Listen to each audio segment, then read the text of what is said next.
When the magnesium's put on the tongue and you have the glass of water, or half a glass, a little bit later the other half glass, that magnesium pulls the water inside the cell. And in the bilaid membrane that is around every cell, there's a little motor. And when the water's pulled through the membrane and into the cell, it causes that little motor to start spinning. And the spinning of that motor gives us a unit of energy. So when you're feeling a little tired or maybe a little bit peckish mid-morning, have the salt and have the water and you'll get a little bit of a pickup. So when everyone's going outside to have their cigarette or their cup of coffee, you have your crystal of salt, your glass of water. Absolutely, if you're working in an office, go outside and find a tree. Remember what the trees are giving off? Life-giving oxygen. Breathe deeply from your abdominal muscle, and that blast of oxygen, remember what the oxygen does at the cellular level? Oxygen will give you 18 times more energy. We've looked at the inside of the workings of the cell a few times, and the way I explain it, it looks like there's one energy cycle per cell, but it is not true.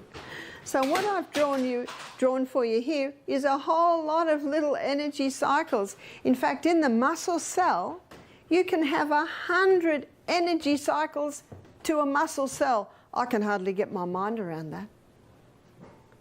And that's why the saying that you will receive more energy than you expend on your morning walk, because each one of those little energy cycles will give 18 times more energy if enough oxygen is going into your body. Glucose, it can't get into the cell by itself. It has to have insulin.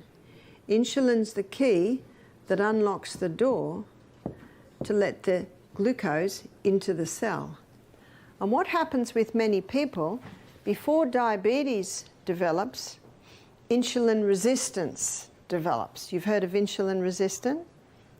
And when insulin resistance develops, the cell's resisting insulin, so the glucose can't get into the cell, so the glucose stays in the blood, and the brain says to the pancreas, more insulin, but the problem's not more insulin, the problem is there's insulin resistance at the cellular level.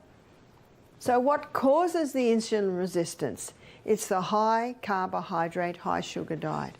It's just the cell gets to the point where it says, we've got enough. Sick of the sight of you.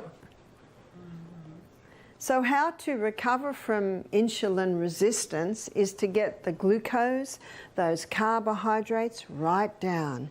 Get the fiber up, the good proteins and the healthy fats. That's the best way to recover from insulin resistance.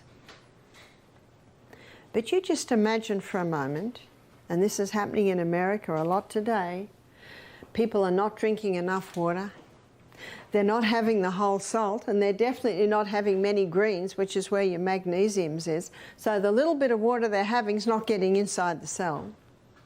They don't go out in the sunshine because they're scared of getting skin cancer. So they're not getting their vitamin D, so the calcium can't get in and the minerals can't get in. And they're trying to lose weight, so they've listened to a lot of the media hype that you've got to stop the fat because fat will make you fat.